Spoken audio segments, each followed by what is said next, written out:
দর্শক, এতদিন নানা রকমের আলোচনা ছিল এবং সেই আলোচনায় উঠে আসছিল নানাভাবে বর্তমান সরকারের উপদেষ্টাদেরও কেউ কেউ দুর্নীতির সাথে জড়িয়েছে। কিন্তু সেই আলোচনাটার একটা আনুষ্ঠানিক কোনো ব্যাপার কিংবা সেই আলোচনাটা সত্যে পরিণত হওয়ার ব্যাপারগুলো লক্ষ্য করা যায়নি, কারণ যারা সমালোচনা করেছেন তাদেরকে ধরে নেওয়া হয়েছে তারা সরকার বিরোধী এবং সরকার বিরোধী কারণে সমালোচনা করছে এবং সেই সমালোচনাগুলোতে সরকার কোনো ভ্রুক্ষেপ করেনি। এবার সরকারের খোদ কাছের মানুষরাই ঘোষণা দিল যে তারা সরকারের উপদেষ্টাদের দুর্নীতির ফিরিস্তি প্রকাশ করে দেবে। অর্থাৎ যে ব্যাপারটা এখন দাঁড়ালো, যে রেজাল্টটা দাঁড়াচ্ছে সেটা হচ্ছে সরকারের উপদেষ্টারা দুর্নীতি করছেন। কোন কোন উপদেষ্টা দুর্নীতির সঙ্গে জড়িত, দুর্নীতির এই রেকর্ডটা যদি সত্যিই ঘটে থাকে এবং সেটা যদি ফাঁস হয়ে যায়, তাহলে সরকারের অবস্থা কোন দিকে যাবে, কি দাঁড়াবে তাদের পরিস্থিতি। সরকারের উপদেষ্টাদের দুর্নীতির তথ্য ফাঁস করে দেওয়ার হুমকি দিলেন এবার এনসিপি নেতা।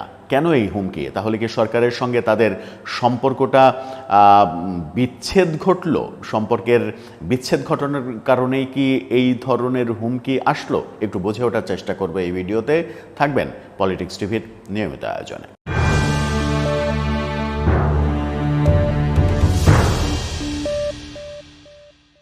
দর্শক, বলছিলাম সরকারের উপদেষ্টাদের দুর্নীতি ফাঁস করে দেওয়ার হুমকি এসেছে।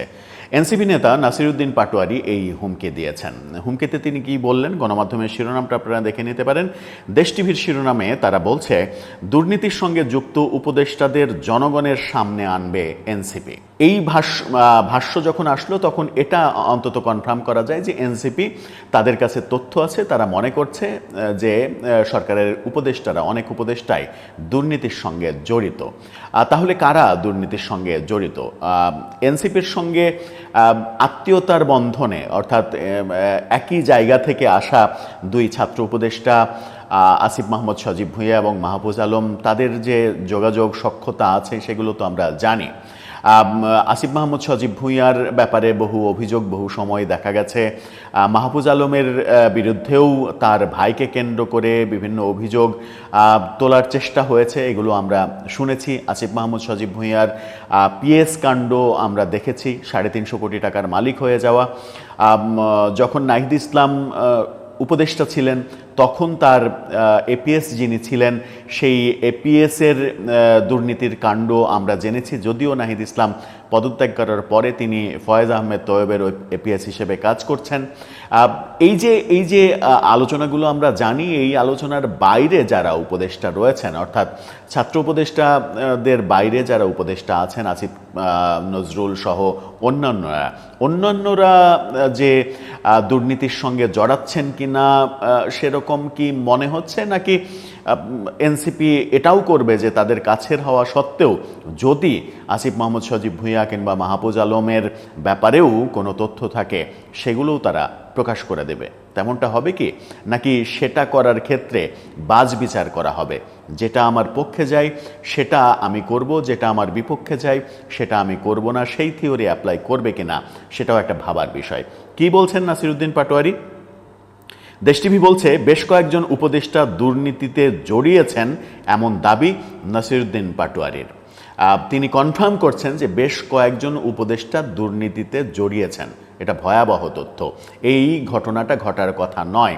ফ্যাসিস্ট বলে ফ্যাসিস্ট অভিযোগ দিয়ে শেখ হাসিনাকে বিদায় করার পরে যে সরকার আসলো, আমাদের স্বপ্নের সরকার, তারা আমাদেরকে স্বপ্নের জগতে নিয়ে যাবে, তারা আমাদেরকে নতুন রাজনৈতিক বন্দোবস্ত দেবে। তারা যদি দুর্নীতিতে লিপ্ত হয়, যে দুর্নীতির অভিযোগ শেখ হাসিনা সরকারের অনেক মন্ত্রী এমপির বিরুদ্ধে, যাদের অনেকেই আবার জেলে রয়েছেন, তাহলে ব্যাপারটা কি হলো?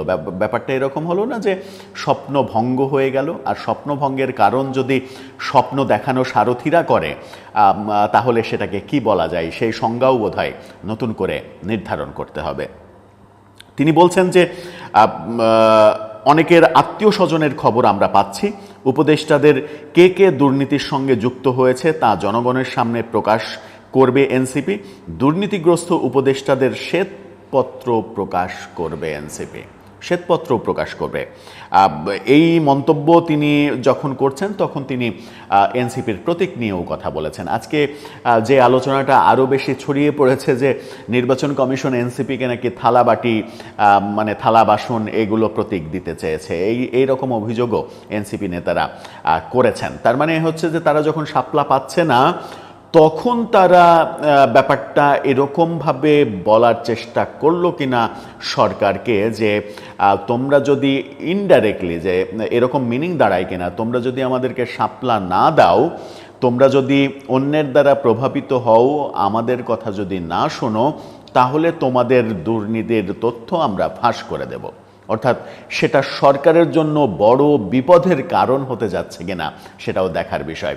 এখন এনসিপির মুখ্য সংগঠক নাসিরুদ্দিন পাটোয়ারি যে ঘোষণাটা দিয়েছেন সেই ঘোষণাটা এনসিপির ঘোষণা কিনা, নাকি দু একদিনের মধ্যেই এনসিপি থেকে আবার সংবাদ বিজ্ঞপ্তি দিয়ে জানিয়ে দেওয়া হবে যে এটা নাসিরুদ্দিন পাটোয়ারির ব্যক্তিগত বক্তব্য, এই বক্তব্যের সঙ্গে আমাদের কোনো মিল খুঁজবেন না।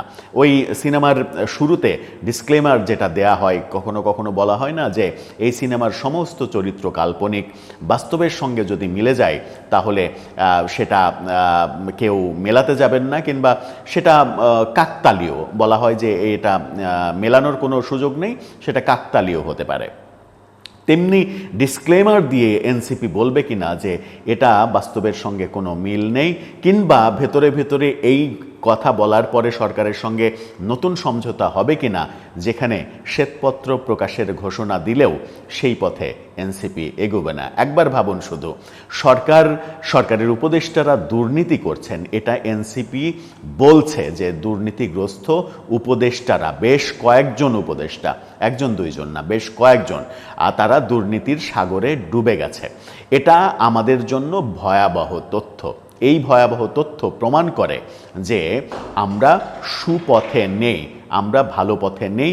আমরা ভালো স্বপ্নের কথা শুধু মুখে বলছি, কাজে শেখ হাসিনার সরকারের বিরুদ্ধে যা যা অভিযোগ ছিল তা সবই করে যাচ্ছি আমরা। দর্শক, এই ব্যাপারে আপনার মন্তব্য জানিয়ে লিখতে পারেন আমাদের কমেন্ট বক্সে।